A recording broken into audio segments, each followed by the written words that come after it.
Mohamed El-Erian, thank you very much for taking the time. My great pleasure. Mr. El-Erian, the speed of the reversal in sentiment in recent weeks has been dramatic. And the mood here in Washington is anxiety bordering on fear of what comes next. How bad is it going to get?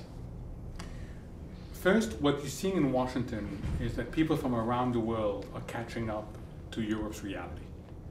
So they heard it was bad and they're coming here, and now that they're learning a lot more about it. And therefore, you get a sense of concern and fear is starting to set in. The reason why it has moved so quickly is that Europe, and to some extent the US, is now dealing with three distinct crises. A growth and unemployment crisis, a sovereign debt crisis, and a banking crisis. So when you have these three things put together, it becomes a significant policy challenge. Global markets tumbled today following the US Federal Reserve's actions this week. What does this suggest to you? And is there any sense in which investors are likely to see through any such further attempts at short-term stimulus? Well, there was three factors behind the tumble. Two are America-specific and one is European. The first element is the use of the word significant.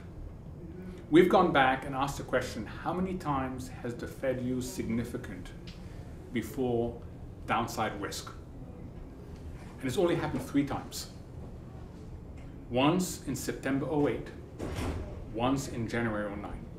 So the insertion of the word significant by the Fed in a statement was a wake-up call, especially to the equity markets, that it's not just that the outlook is deteriorating, but the downside risks are becoming larger. I think that was startling to equity markets in particular. Mm-hmm. The second element is that people have now recognized that it's not just about the willingness and the ability of the Fed to do something. No one questions the willingness. No one questions the ability, but people are now realizing there's a question of effectiveness. And there is a realization that the Fed is running out of effective policy instruments. Put on top of that, concern about the European banking system, and the result was a sell-off that started here, that accelerated in Asian time, and then accelerated again in the US. So 3 different factors coming in, and everybody looking to the policymakers asking, where is the circuit breaker? Indeed, where is the circuit breaker?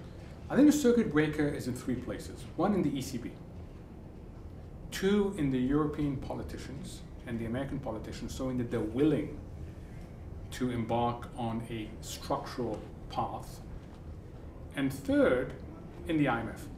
So you need these 3 circuit breakers to be coordinated and to speak coherently, and hopefully this is what will happen during the next few days here in Washington.